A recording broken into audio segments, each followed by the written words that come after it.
মায়ার নবী বুড়িমাকে বললেন, রে বুড়িমা, সন্তানের কবরের মধ্যে জাহান্নামের আযাব মাফ করে দাও। বুড়িমা বলে, ও মায়ার নবী, মাফ করব না, কারণ আযাব হওয়ার জন্যই তো আমি দোয়া করেছি। পয়গম্বর দেখলেন বুড়ি যেহেতু মাফ করে না, আল্লাহ তাআলার দরবারে দুই কানা হাত তুলে পয়গম্বর দোয়া করলেন, ও আল্লাহ, এই বুড়ি মাকে তার সন্তানের কবরের মধ্যে যে জাহান্নামের আগুন, এই আগুনটা স্বচক্ষে আপনি দেখায়া দেন। আল্লাহর নবীর দোয়া কবুল হয়ে গেল। ওই বুড়িমার সামনে সন্তানের জাহান্নামের আগুন স্পষ্ট হয়ে গেল। বুড়িমা সন্তানের কবরের আগুন দেখে আর স্থির থাকতে পারে নাই, পয়গম্বরকে ডাক দিয়ে বলো, মায়ার নবী,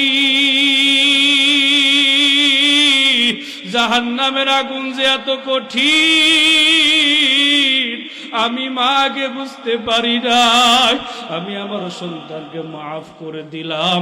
আপনি আল্লাহ তাআলা দরবারে দোয়া করুন, আল্লাহ তাআলা যেন আমার সন্তানের কবরের আযাব মাফ করে দেয়।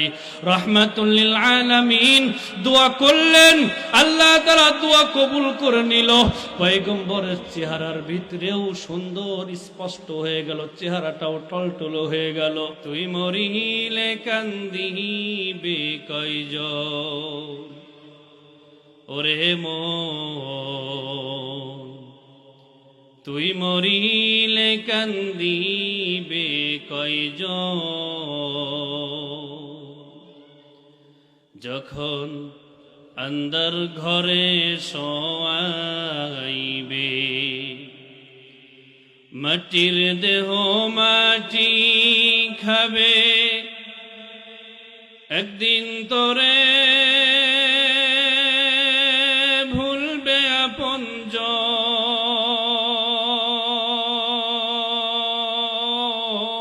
আপনজন, তুই মরিলে কান্দিবে কয়জন, ওরে মন, তুই মরিলে কান্দিবে কয়জন। ভাই বন্ধু আপন যারা, কিছুদিন কান্দিবে তারা, এই দুনিয়ার কলা হলে তারাও একদিন যাবে ভুলে। ভাই বন্ধু আপন যারা, কিছুদিন কান্দিবে তারা, এই দুনিয়ার কলা হলে তারাও একদিন যাবে ভুলে। ছিন্ন হবে মায়ারি বাঁধন, তুই মরিলে কান্দিবে কয়জন, ওরে মন, তুই মরিলে কান্দিবে কয়জন। আমাদের বাংলাদেশ কত পার্সেন্ট মুসলমানের দেশ? 90%। সকলে বলেন কত পার্সেন্ট? আবার বলেন কত পার্সেন্ট? তার মানে হলো এদেশের 100 জন মানুষের মধ্যে 90 জন মুসলমান। আলহামদুলিল্লাহ বলেন। গুটি কয়েক নাস্তিক আছে, গুটি কয়েক নাস্তিক আছে। তারা অনেক সময় মুসলমানদের মসজিদ মাদ্রাসা নিয়ে ষড়যন্ত্র করে, অনেক সময় তারা ইমাম মুয়াজ্জিন নিয়ে বিষোদ্গার করে, অনেক সময় তারা আল্লাহ এবং রাসূল আর মুসলমানের বিরুদ্ধাচরণ করে। আছে না নাই? আরো জোরে বলেন, আছে না নাই? আছে। এই জন্য আমরা স্পষ্ট করে বলে দিতে চাই, এই 90% মুসলমানের দেশে কোন নাস্তিক মুরতাদ যদি ইসলাম অথবা মুসলমান মাদ্রাসা অথবা মসজিদ আলেম উলামা ইমাম মুয়াজ্জিনের বিরুদ্ধে কোনো ষড়যন্ত্র করে তাকে 90% মুসলমান ছেড়ে দিতে পারে? কথা বলতে গেলে অবশ্যই ইসলাম এবং মুসলমানদের প্রতি সম্মান রেখেই কথা বলতে হবে। অবশ্যই ইমাম এবং মুয়াজ্জিনদের প্রতি সম্মান রেখেই তার কথা বলতে হবে। কথা বলেন ঠিক না বেঠিক? এই সাম্প্রতিককালীন সময় একজন ইমাম সম্পর্কে কটূক্তি করেছে, আপনারা কি অনেকে জানেন তাই না? যাদের সোশ্যাল মিডিয়া একটু চোখ বোলায় তারা সকলেই জানে, মুরব্বীরাও শুনে নেন।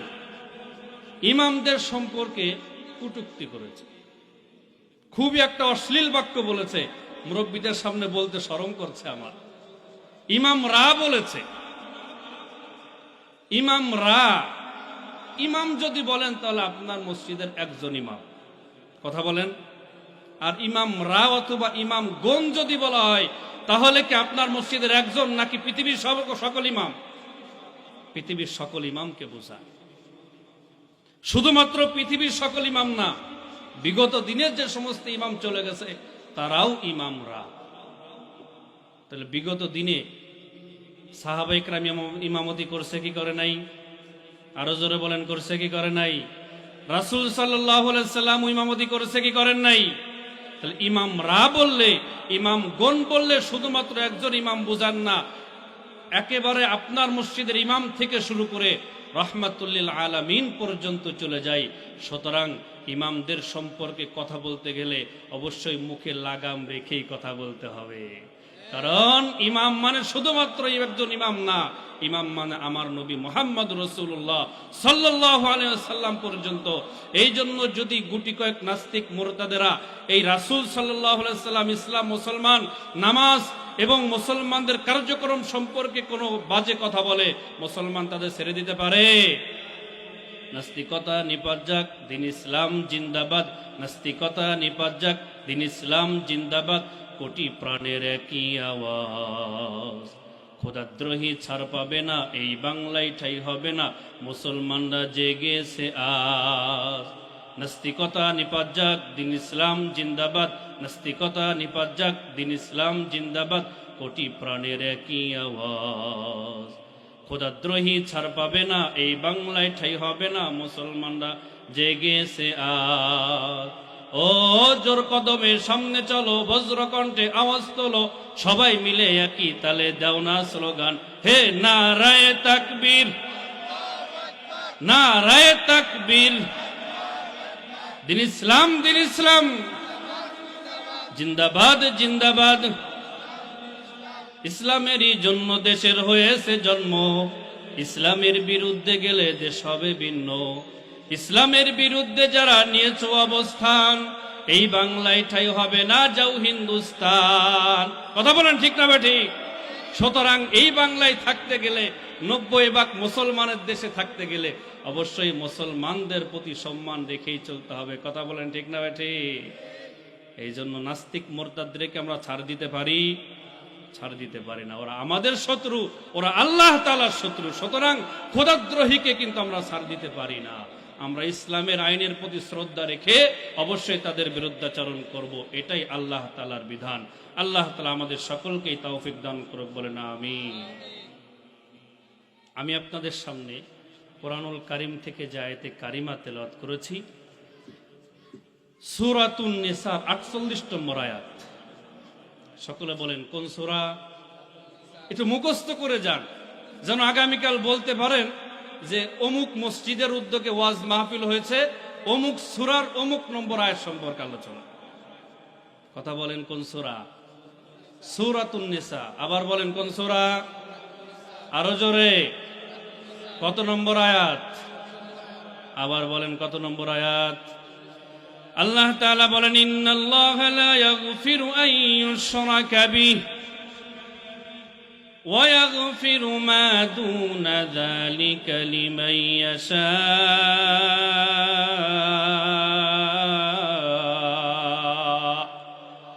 ওয়া মান ইউশরিক বিল্লাহি ফাকাদ ইফতারা ইসমান আযীমা।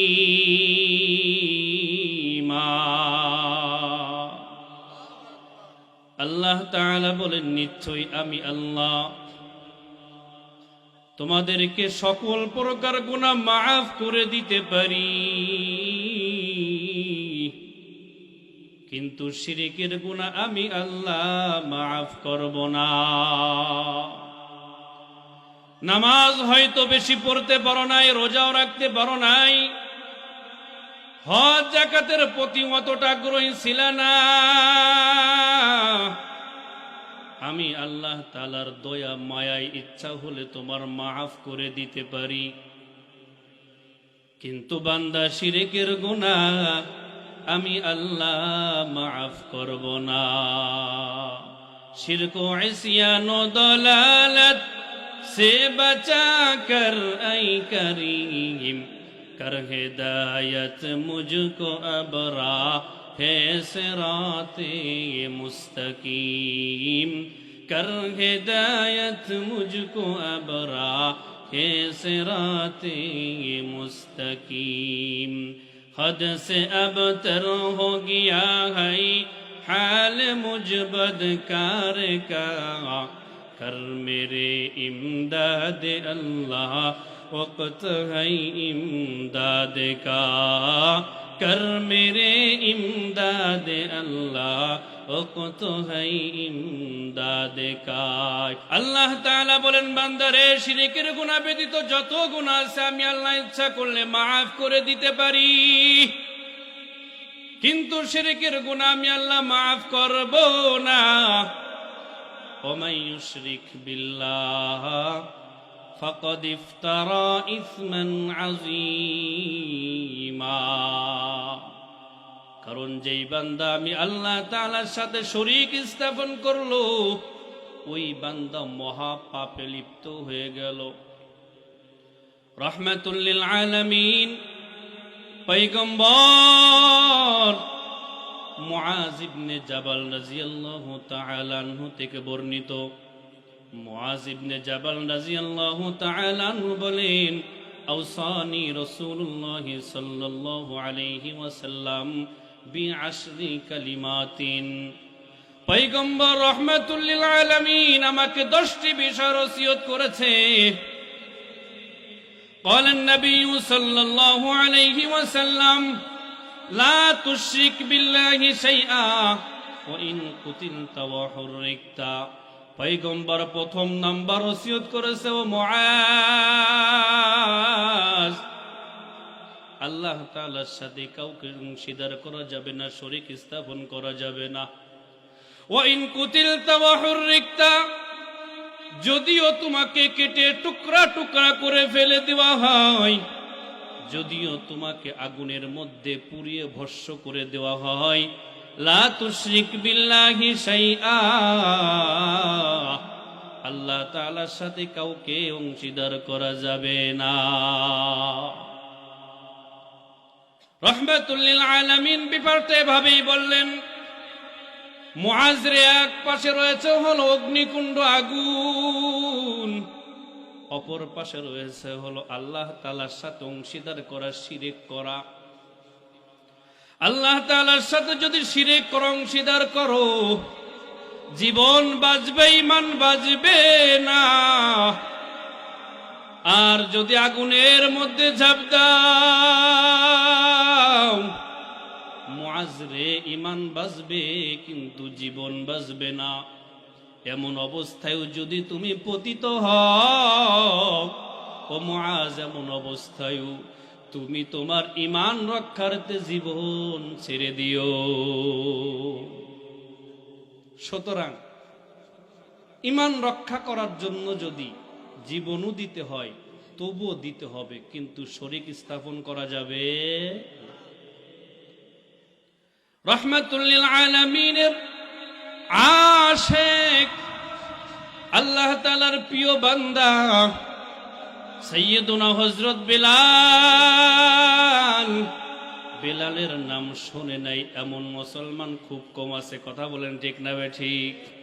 বেলাল রাদিয়াল্লাহু তাআলা আনহু ইতিহাসের পাতায় যার নামটা মুসলিম হওয়ার পর নির্যাতনের শীর্ষে রয়েছে, এই বেলাল আল্লাহ তাআলার প্রতি ঈমান আনার কারণে এমন নির্যাতিত হয়েছে, এমন নির্যাতন হয়েছে। যা ইতিহাসে তার আর বিকল্প পাওয়া যায় না। রহমাতুল লিল আলামিন, দয়ার নবী, মায়ার নবী যখন জমিনের মধ্যে তাওহীদের বাণী ছড়াইতে লাগলেন, আল্লাহ তাআলার প্রতি দাওয়াত দিতে লাগলেন, বেলাল হাবশী গোলাম, বেলালের কাছে ওই দাওয়াত পৌঁছে গেল। বেলাল নিজের সিদ্ধান্তের উপরে বেলাল আল্লাহর নবীর দাওয়াত গ্রহণ করে নিল। এক আল্লাহর প্রতি বিশ্বাস করলেন বেলাল।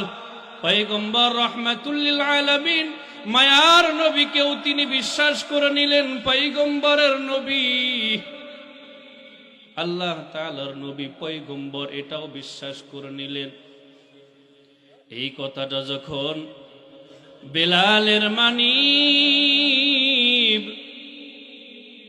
মক্কার বড় কঠোর কাফের উমাইয়া ইবনে খলফ জানতে পারলো যে বেলাল ঈমান এনেছে, বিলালকে ডাক দিয়ে বলে, বিলাল আয় আয় আয়। বিলাল যখন কাছে এসেছে, বিলালকে বুঝাইছে, বিলাল মুহাম্মাদের ওই বানানো ধর্মের প্রতি মানানিও না, বাপ দাদার ধর্মকে তুমি বিসর্জন দিও না রে বেলাল, মুহাম্মাদের ধর্ম ছেড়ে দাও, এক আল্লাহ তাআলার প্রতি ঈমান তুমি ছেড়ে দাও। বেলাল বলে, রে উমাইয়া, যে অন্তরের মধ্যে আল্লাহ তাআলার প্রেম প্রবেশ করেছে ওই অন্তর থেকে আল্লাহর প্রেম বের হবে না। আল্লাহু আকবার।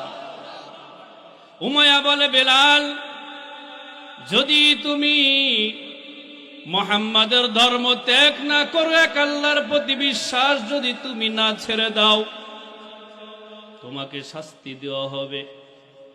বেলাল বলে, উমাইয়া, যে শাস্তি দাও মাথা পেতে গ্রহণ করতে রাজি, কিন্তু এক আল্লাহর প্রতি ঈমান ছাড়তে রাজি না। রব্বি আল্লাহ লা ইলাহা গায়রুহু ওয়া নবিহি মুহাম্মদ মুস্তাফাহু, আল্লাহ আল্লাহ क्या मुबारक नाम है আল্লাহ। উমাইয়া বলল, বেলাল, তোমাকে শাস্তি দেওয়া হবে, আগামীকাল থেকেই তোমার শাস্তি আরম্ভ হয়ে যাবে। বেলাল শরীরের সমস্ত কাপড়গুলা খুলে মক্কার মরুভূমির বালু যখন উত্তপ্ত হয়ে যাইত, ওই উত্তপ্ত বালু কণার উপর বেলালকে শোয়ায় দেওয়া হইতো। এমন ভাবে বেলালকে শোয়ায় দেওয়া হইতো, বেলাল যেন দীর্ঘক্ষণ পরে এপিট ওপিট না করতে পারে, এই জন্য তার উপরে বড় একটা পাথর পর্যন্ত রেখে দেওয়া হইতো। এত শাস্তি বেলাল সহ্য করতে পারে না। উমাইয়া বেলালের কাছে যে বলে, রে বেলাল, ঈমান ছাড়বা, এক আল্লাহর প্রতি ঈমান ছাড়বা, যদি ঈমান ছেড়ে দাও মুক্তি দিয়ে দেব। বেলাল বলে, রে উমাইয়া, যত শাস্তি দাও না কেন আল্লাহর প্রতি ঈমান ছাড়তে পারি না। উমাইয়া বলে, রে বেলাল, এইভাবে শাস্তি দিতে দিতে তোমার জীবন চলে যাবে। বেলাল বলে, রে উমাইয়া, জীবন দিতে রাজি, কিন্তু এক আল্লাহ তাআলার প্রতি ঈমান ছাড়তে রাজি না। আল্লাহু আকবার। দিনভর বিলালকে এইভাবে শাস্তি দেয়। দিনের যখন শেষ হয়ে যায়, বিলালকে আবার বাড়িতে নিয়ে আসে, গলায় রশি বেঁধে শিকল বেঁধে বিলালকে চাবুকের আঘাত করা হয়। বিলাল সহ্য করতে পারে না। দিনভর বালুকণার প্রতি বিলালকে রেখে দিয়েছে, পিঠের উপরে ফুসকা পড়ে গেছে, গা হয়ে গেছে, বিলাল সহ্য করতে পারে না। ওই ঘায়ের উপরে রাত্রে আবার একের পর এক চাবুক উমাইয়া মারতে থাকে। যখন উমাইয়া ক্ষান্ত হয়ে যায়, ক্লান্ত হয়ে যায়, আর একজনের হাতে দেয়। দিনভর বালুকণার উপরে বিলালকে রেখে দেয়, রাতভর চাবুক মারতে থাকে। এইভাবে আর বিলালকে বলে, রে বিলাল, আল্লাহর প্রতি ঈমান ছাড়ো, মুহাম্মাদের ধর্ম ছাড়ো, তোমাকে মুক্ত করে দেব। বিলাল বলে, রে উমাইয়া, ও মক্কার কাফেরেরা শোনো, যে অন্তরের মধ্যে মহাব্বত ঢুকেছে আমার আল্লাহর, যে অন্তরের মধ্যে আমার মালিকের মহাব্বত ঢুকে গেছে, এই মালিকের মহাব্বতের কাছে আমি বেলালের জীবনটা খুব তুচ্ছ মনে হয়। সুতরাং জীবন চলে যাবে, মালিকের মহাব্বত, মালিকের উপর থেকে ঈমান যেতে পারে। আরো যারা বলেন ঈমান যেতে পারে। এমন পরীক্ষা তারা দিয়েছেন, তবু আল্লাহ তাআলার সাথে অংশীদার করে। এখন আমাদের একটু জানার দরকার, বোঝার দরকার যে শিরকটা কি এত মারাত্মক যে জীবন চলে যাবে তবুও করা যাবে। জানার দরকার আছে না নাই? শিরক, শিন র কাফ, তিনটা শব্দের সমন্বয় শিরক। শাব্দিক অর্থ হলো অংশীদার স্থাপন করা, অংশীদার স্থাপন করা।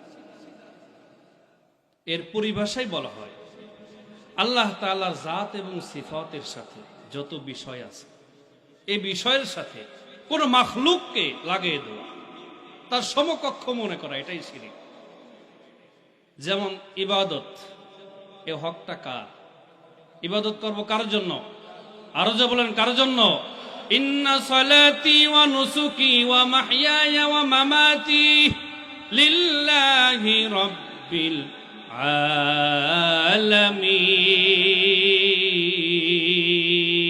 আলামিন। আল্লাহু আকবার।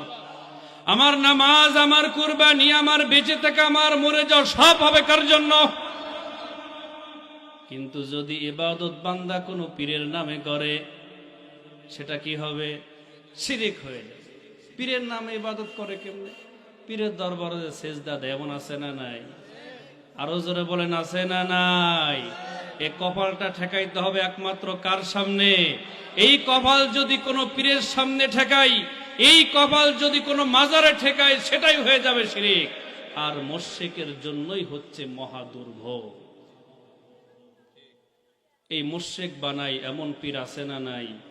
এদেরকে বলা হয় ভণ্ড পীর। কি পীর? আরো জোরে কি পীর? ভণ্ড পীর। এখন ভণ্ড পীর কাকে বলে জানার দরকার আছে না নাই? যে কাউকে ভণ্ড বলা যাবে? এ বাংলার জমিনে ভণ্ড পীরও আছে, হাক্কানি পীরও আছে, আছে না নাই? আরো জোরে বলেন আছে না নাই? এখন ভণ্ড পীর আর হাক্কানি পীর জানার দরকার আছে না নাই? আরো জোরে বলেন। একটা বিষয় আগে ভালো করে বোঝেন, যেমন ভণ্ড পীর আছে, ভণ্ড ডাক্তারও আছে। কথা বলেন না কেন? ভণ্ড আলেমও আছে। ভণ্ড আলেম নাই? ভণ্ড কাকে বলে এটা আগে বোঝেন। যার মধ্যে যে যোগ্যতা নাই, ওই যোগ্যতার দাবি করাই হলো ভণ্ডামি। কথা কি বুঝতেছেন? মুরব্বীরা বুঝতেছেন? এ যুবক ভাইরা বুঝতেছো তোমরা? যার মধ্যে যেই যোগ্যতা নাই, ওই যোগ্যতার দাবি করাই কি? ভণ্ডামি। এখন একজন আলেম দাবি করে বসছে, কেবলমাত্র মক্তবে পড়েছে, হাফেজ হয়েছে, কয়েক জামাত পর্যন্ত কিতাবখানায় পড়ছে, এখন মাওলানা। আসলে বাস্তবে সে আলেম হয় নাই। তো এই যদি আলেম দাবি করে, তাহলে একে বলা হয় ভণ্ড আলেম। কি আলেম? কোরআন সহি শুদ্ধ নাই, সহি শুদ্ধ কোরআন পড়তে পারে না। এখন সে এক মসজিদের ইমামতি নিয়ে বসছে, এটা হলো ভণ্ড ইমাম। কি ইমাম?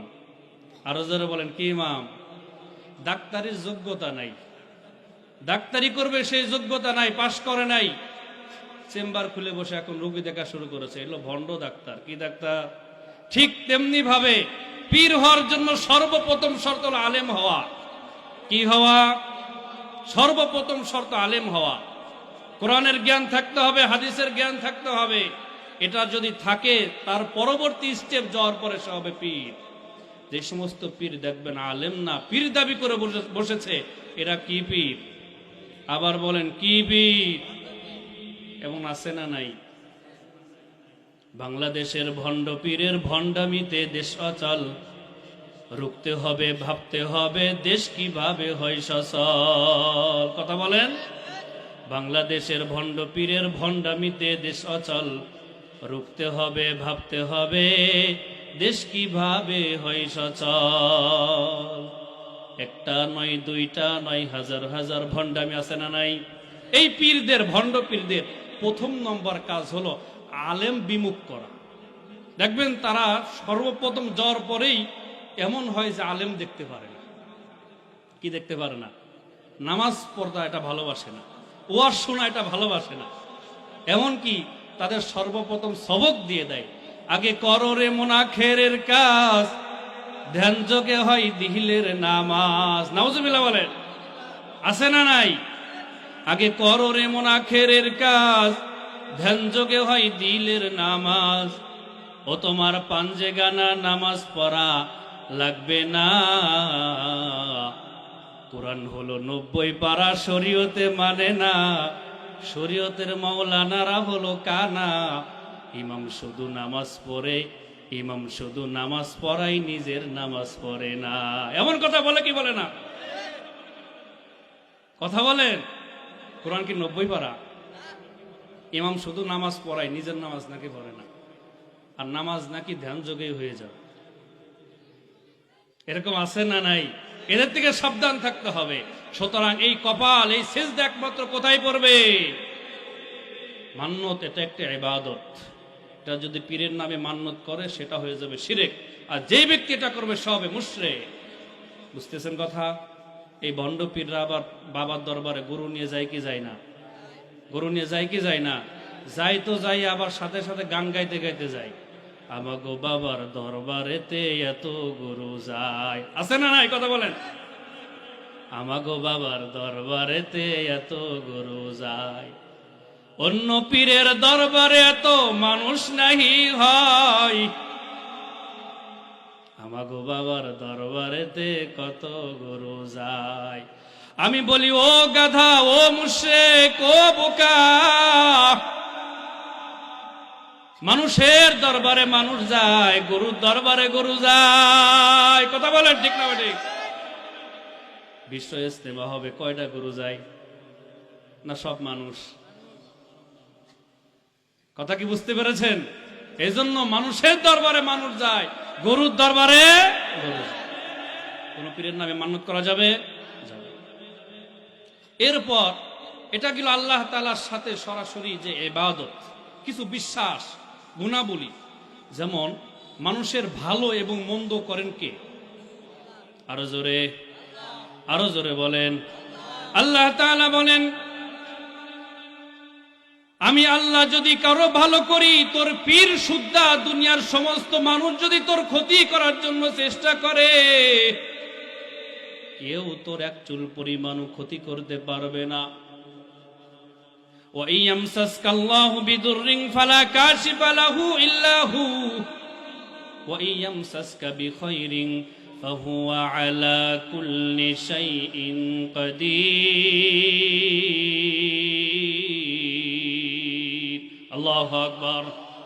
আর আমি আল্লাহ যদি তোর কোনো ক্ষতি করি, তোর পীর সুদ্ধা দুনিয়ার সমস্ত মানুষ যদি চেষ্টা করে, তোর চুল পরিমাণ উপকার করতে পারবে। আরো জোরে বলেন, পারবে? অনেকে ধারণা করে আমার পীর আমার উপকার করে, আমার কোনো ক্ষতি হয়ে গেলে পীরের দরবারে যায় এই ক্ষতি ঠিকঠাক করে আসতে হবে। এরকম মনে করে কি করে না? অনেক ভণ্ডরা করে। সন্তান হওয়া, সন্তান দেন কে? আরো জোরে, কে সন্তান দেন? আরো জোরে বলেন, কে দেন? ওয়ালিল্লাহি মুলকুস সামাওয়াতি ওয়াল আরদি ইয়াখলুকু মা ইয়াশা ইয়াহাবু লিমান ইয়াশাউ ইনাসা ওয়া ইয়াহাবু লিমান ইয়াশাউ যুকুর আও ইউযাওবিজুহুম যুকরানা ওয়া ইনাসা ওয়া ইয়াখলুকু মা ইয়াশাউ আকীমা ইন্নাহু আলিমুন কাদির। আল্লাহ তাআলা বলেন, এই আসমান সমূহ এবং জমিনের মালিক আমি আল্লাহ। আমার যা মন চায় আমি তাই সৃজন করি।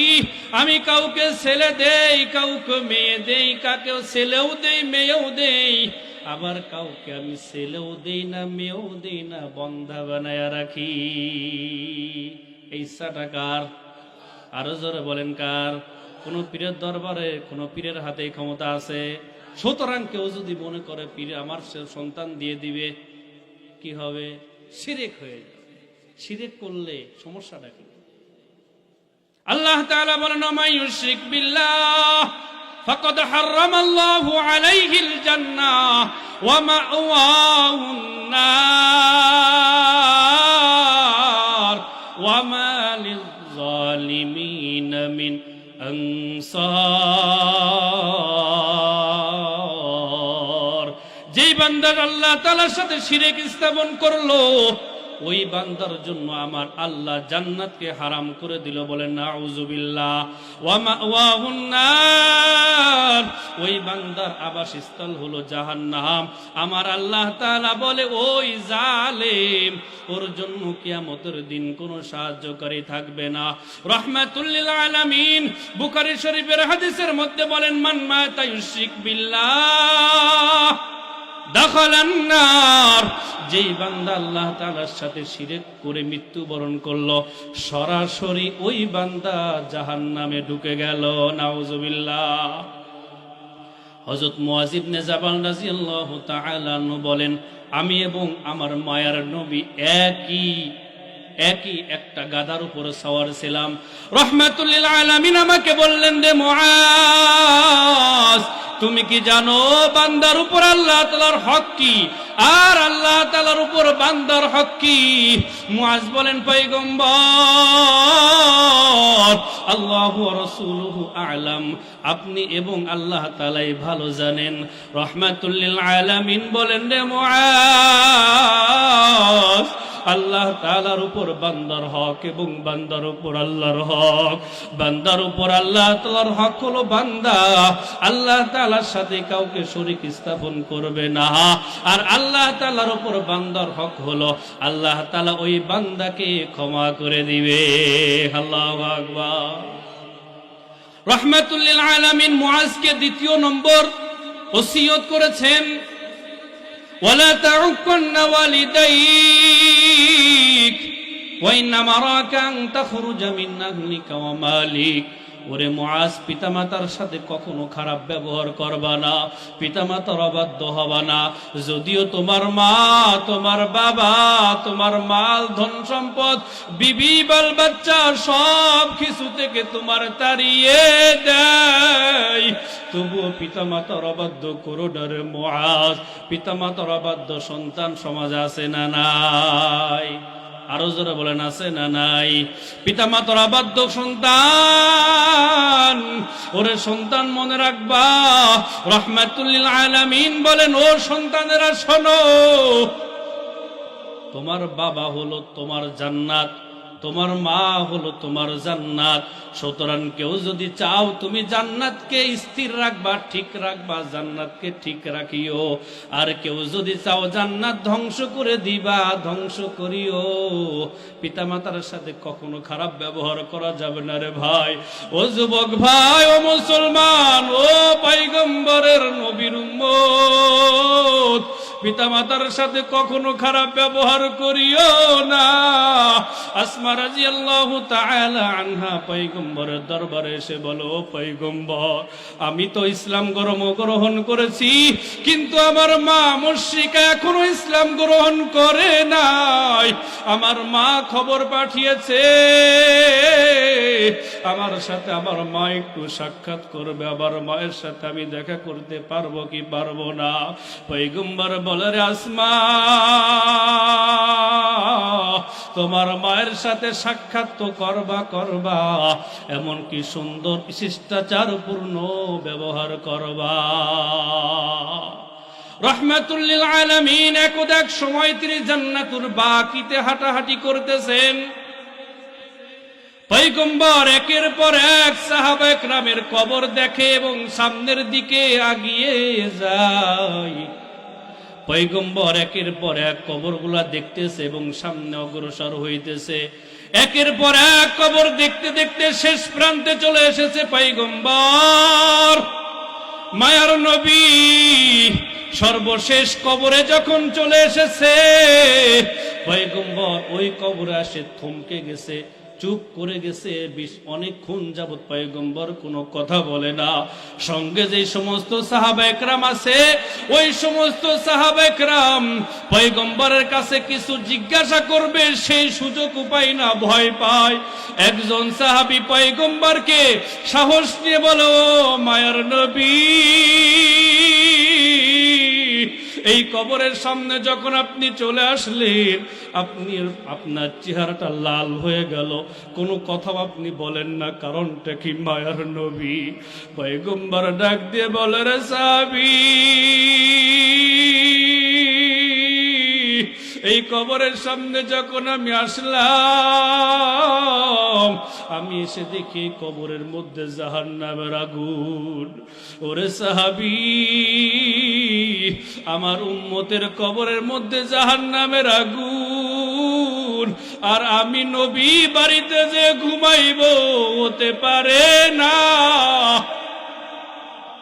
পয়গম্বর কিছুক্ষণ পর দোয়া করলেন, কিন্তু দোয়া কবুল হলো না। সাহাবা একরাম জিগাইল, নো পয়গম্বর, আপনার মুখের মলিনতা তো দূর হলো না। পয়গম্বর বলেন, সাহাবী রে, দোয়া করলাম কিন্তু আল্লাহর দরবারে দোয়া কবুল হইল না। চেহারার মলিনতা কেমনে দূর হবে?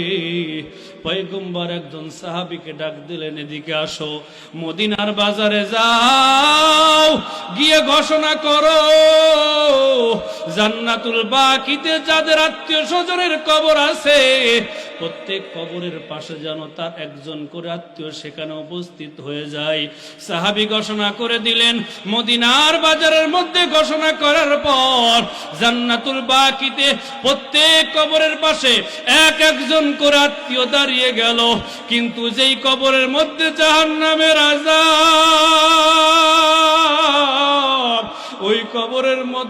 ওই কবরের পাশে দাঁড়ানোর মতো কেউ নাই। পয়গম্বরের বিষণ্ণতা আরো বেড়ে গেল। কিছুক্ষণ পর পয়গম্বর দেখে ওই এক কোণা থেকে একজন বুড়ি মা একটা লাঠিতে ভর করে আস্তে আস্তে আগিয়ে যেই কবরের ভিতরে জাহান্নামের আযাব, ওই কবরের পাশে এসে দাঁড়িয়েছে। পয়গম্বর বলে, রে বুড়ি মা,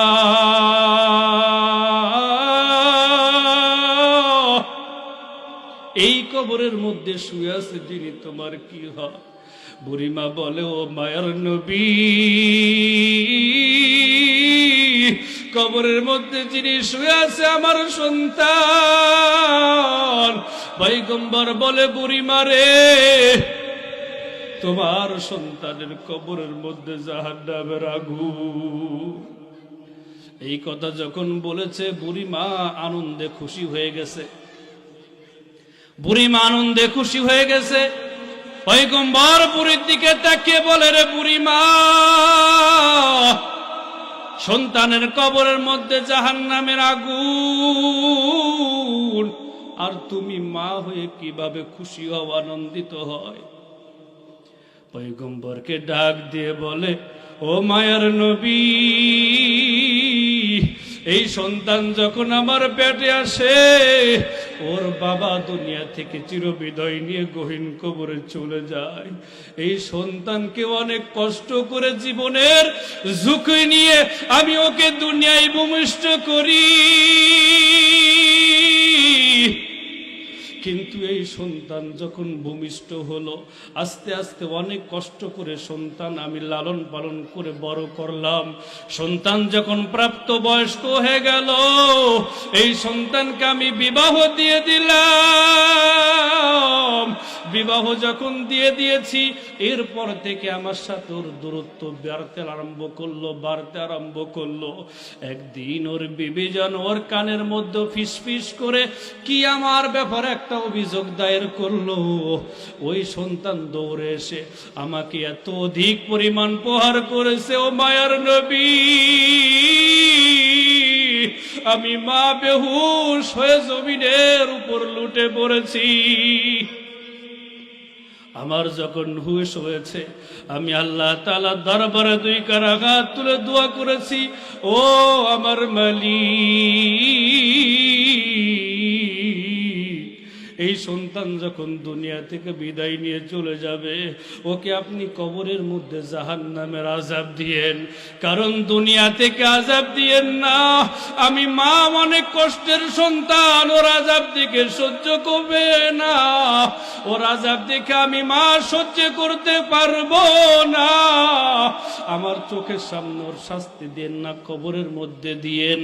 আমি যেই দোয়া করেছিলাম আমার ওই দোয়া বুঝি কবুল হয়েছে, এই জন্য আমি মা আজ অনেক আনন্দিত হয়েছি। নাউজুবিল্লাহ বলে। এমন সন্তান আছে না নাই? মাকে কষ্ট দেয় এমন সন্তান আছে না নাই?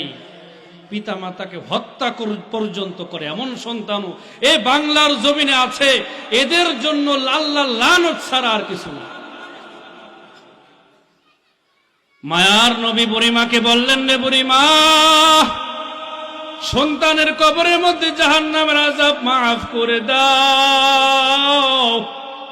বুড়িমা বলে, ও মায়ার নবী, মাফ করব না, কারণ আযাব হওয়ার জন্যই তো আমি দোয়া করেছি।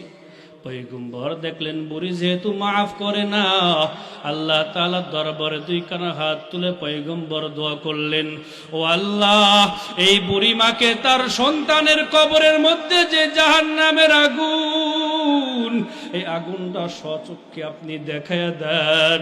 আল্লাহর নবীর দোয়া কবুল হয়ে গেল। ওই বুড়িমার সামনে সন্তানের জাহান্নামের আগুন স্পষ্ট হয়ে গেল। বুড়িমা সন্তানের কবরের আগুন দেখে আর স্থির থাকতে পারে নাই।